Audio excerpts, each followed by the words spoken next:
think I got my swagger back. Dancing dirty. Yeah, yeah. Niggas know me. Them hundos on me. She love my foreign. 5MMO.com now sells VC for PS4 for NBA 2K19. So if you want to get that, go to 5MMO.com and purchase some. If you do buy some, the more you buy, the longer it will take to get to you, but eventually it will get to you. It should only take a couple of hours, so check it out at 5MMO.com. Today, I am talking about the final roster update of NBA 2K19. So I was wrong. I was a little wrong. So I thought that was the last roster update of NBA 2K19. And here we are. They updated the roster. So why I said this, right? Let me clarify. Is because last year, at that time of the year, that was the last one. So I was like, they're done. But they did 10 roster updates. They only did 9 for this year. Now this is the 10th. So maybe this is the last roster update. But now it makes sense to me. They're probably going to do one more after this one. They'll probably do like a one before the playoffs start roster update. And then they'll stop doing any updates for the season. I'm assuming. So welcome to the 10th roster update of NBA 2K19. And this may or may not be the last one. We'll see. What's up, guys? It's Pack here. And today I'm talking about the biggest roster changes for every single player in NBA 2K19, well, the biggest ones anyways. Before this video starts, be an OG, join the Pack Nation, and subscribe. If you want to win 35,000 VC for free, all you have to do is subscribe to my channel, follow me on Twitter, and follow me on Instagram. You do these 3 things and I'll put you in a randomizer and you can win 35,000 VC for free. Let's get this video started, always with the Philadelphia 76ers, and the first one is Tobias Harris. Now Tobias Harris goes down 1 from an 86 to an 85. The only reason this is happening is that Tobias Harris is adjusting to this team that he came into really late into the season. He was great for the Clippers, now he's on the Sixers, and it's hard from being the best player on your team to the 4th best player on a team. So he's adjusting, that's why he went a little down, but he's still good. But JJ Redick goes up even with the addition of Tobias Harris from a 79 to an 80. It's crazy that there's all this talent on this team and yet he still finds a way to be one of the better scorers on this team. That's how good JJ Redick is, and that's pretty crazy. The next team is the Milwaukee Bucks, +1 for Chris Middleton. You know what's interesting? A lot of you have been commenting on my videos. It's dumb that Chris Middleton's only an 83 when he is an all-star this season. Eric Bledsoe wasn't an all-star and Eric Bledsoe was an 85. Why is he 2+ overall over Chris Middleton? That doesn't make sense. I personally believe that Chris Middleton should be at least at the same rank with Eric Bledsoe, maybe even higher with an 85 or an 86. That's what I believe. But 2K listened and they gave him a +1 rating change. For the Bulls, there was a change, and that is Shaquille Harrison goes +1 from a 72 to 73. Good for him. I don't know much about him, but he went up. You Bulls fans must be happy. For the Cavaliers, Tristan Thompson goes -1 from an 81 to an 80. So still in the 80 overall club. Still the 2nd best player on this team, but Jordan Clarkson's right behind him now. And another player that got a big upgrade was Colin Sexton from a 75 to a 77 +2. One of the biggest upgrades in this roster update for Colin Sexton. A lot of people said he was trash. I said you got to give these guys time. They're rookies. They're developing. He's only 19 and he's been doing pretty good the past couple games. I think the 4th best scoring rookie in the NBA. 77 overall for Colin Sexton. That's good for him. Now for the Celtics, it is Gordon Hayward. He goes +1 from a 79 back to the 80 overall club, where I believe he belongs. He's been tiptoeing between 79 and 80 for the past couple roster updates, so I believe 80 is where he should be sticking. Gordon Hayward is the 4th best player on this team, right behind Marcus Smart. And I believe that's where he should be. A ton of changes for the Clippers. +2 for Lou Williams, now an 85 overall. +1 for Danilo Gallinari. So an 85 overall, tie for the best player on this team. Montrezl Harrell also gets a +1, and Zubac also gets a +1. The top 4 players all get improved ratings for obvious reasons. They are winning games. They are in the playoffs confirmed already, and their team isn't amazing. Their players aren't amazing, but they're just playing great team basketball. Doc Rivers is really doing a great job with this team, and they're going to make the playoffs. A team that really shouldn't be getting there is there in the West. That's pretty crazy. For the Grizzlies, Mike Conley goes +2 from an 85 to an 87. He'd been injured a little bit this season, but the biggest thing about Mike Conley is now he's the greatest Grizzlies scorer of all time. So that might have came into effect, making him an 87 overall, the greatest Grizzly ever, confirmed. Now on the Hawks, we are with Trae Young. From an 82 to an 84, +2 for Trae Young, tied with the best player on the team with John Collins.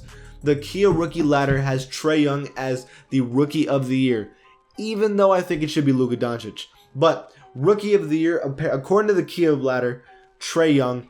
He's been scoring much better these past couple games. Still gets a lot of assists for not having a lot of talent on his team. 84 overall for him. I don't think he's rookie of the year, but that's what the NBA thinks apparently. For the Miami Heat, Hassan Whiteside goes -1. As I say, I think Hassan Whiteside's one of the more overrated players in the NBA. I said that out loud. Please don't destroy me.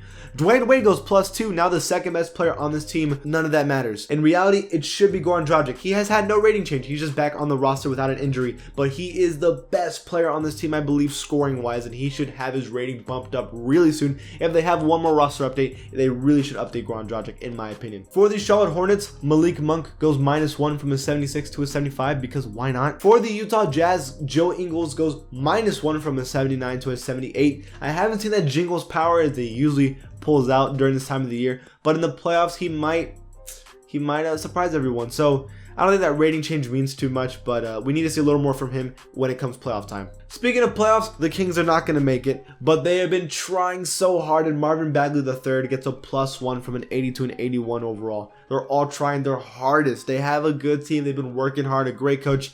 But it's the West, man. That's how deadly the West is this year. They're a good team with good players. Everyone's improving young, and they still can make the playoffs.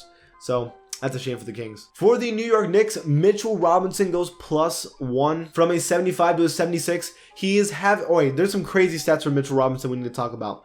Number 1, Mitchell Robinson has the highest blocking percentage in a single season in NBA history. Yeah, the best shot blocker season ever. He's averaging like 2.5 blocks a game, and he's only playing 20 minutes a game. He had like a 20 rebound, 20 point game the other night. Mitchell Robinson is maybe the future of the Knicks, man. I don't want to overreact, but he is good. Biggest steal of the draft easily. Damian Dotson goes +2 from a 74 to a 76. Really looking like a sharpshooter that could maybe play some defense in the future. He could be a good 3-and-D player in the future, I believe. Now, for the Lakers, LeBron goes -1. Now is not the official best player in the NBA anymore. Now he's tied with Giannis and James Harden as a 96 overall. Not only that, the Lakers basically shut him down for the season. Isn't that insane, y'all? They shut him down for the year. So LeBron James is going to end the year with a 96 overall. That's just crazy to me. JaVale McGee goes +1, 80 overall club again. Good for him. I believe he deserves to be in the 80 overall club for sure, and definitely the Lakers need to keep him for the future. For the Orlando Magic, one of the only teams that have no rating changes at all, but they are trying to get this team into the playoffs. They're giving it their all, and Nikola Vucevic has been leading it. So for the Dallas Mavericks, a player that has come out of nowhere is Jalen Brunson, who was pretty good for Villanova. Now in the NBA with the Mavericks as a rookie, from my understanding, from a 73 now to a 76, +3 for him, the highest upgrade in this roster update. That he's been getting a lot more minutes because now the Mavericks are just kind of trying to test their talent out. He's a solid point guard who can maybe be really good really soon. NBA Live had this guy at a pretty high rating probably a couple months ago, and they were probably right. It looks like they were right about Jalen Brunson because 2K agrees. For the Brooklyn Nets, D'Angelo Russell goes +1. Dude, this guy has been so cold. Like, so good cold. Not negative cold, right? He's been very solid for the Nets. Reason they're in the playoffs, he's just so good, man. It's crazy. On the flip side of that, the biggest downgrade of this roster update is Caris LeVert. He was so good at the start of the season, got injured, was out for most of the year, and now he's back. But the team already adjusted without him. They redid their team without him. So now he was kind of a ball dominant player who's trying to lead his team, is now the 5th best player on this team. He was looking like the best player at the start of the season. Now he's the 5th best player. It's weird to see that. For the Nuggets, Nikola Jokic goes -1. Gary Harris also goes -1 from an 80 to a 79. Gary Harris leads the 80 overall club for the first time in a long time. It's weird. The Nuggets are kind of slowing down a little bit just because they're like, all right, let's save it for the playoffs. I mean, I don't think they're worried about anything. It'll be interesting to see what they can do in the playoffs, though. This is going to be Jokic's first attempt. Let's see, man. I don't know if they're going to be able to succeed, but we'll see. For the Pacers, no change for them at all. For the Pelicans, Anthony Davis -1, but it doesn't matter because it's Anthony Davis.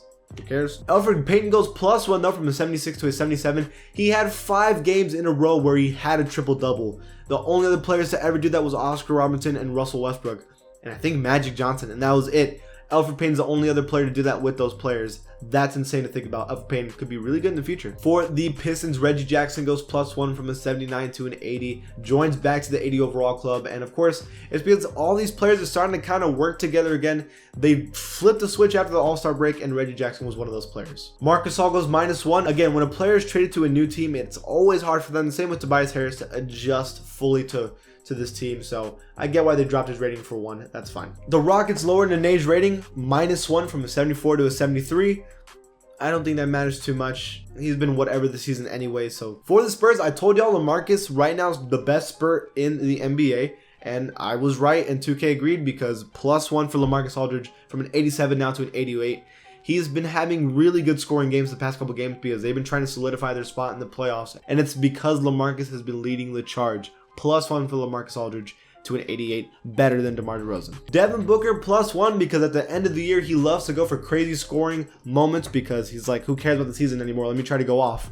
And that's what he's been doing. +1 for Devin Booker. Paul George and Russell Westbrook goes -1. I'm not too worried about Paul George, but Russell Westbrook might drop off the 90 overall club, which is just, I can't even imagine a 90 overall club without Russell Westbrook. They were so good at the middle of the season, and they just started to drop off all of a sudden. They went from like the 3rd seed in the West to the 8th seed. It's just crazy what happened to the Thunder. For the Timberwolves, no change at all for the Tims. Damian Lillard and Al-Farouq Amino go +1 because they've been stepping it up because they know it's playoff time really soon. They also lose Nurkic because he had an awful injury the other night, destroyed his leg, and he's done for the year. Curry and Durant go -1, so now they're not tied for the best player in the NBA. They are losing some games, but they're gonna completely go off in the playoffs, so I don't really care for that. Like when they're losing the regular season, I don't think it matters. They're still gonna be really good in the playoffs, but they're both 95 overall for the Warriors. And finally, for the Wizards, Jabari Parker goes +1. The Bulls didn't want him, the Wizards picked him up, and that was a good pickup because they're solid. He's playing solid with the Wizards, so is Bobby Portis. Those are good pickups for the Wizards. And that's it for this video, you guys.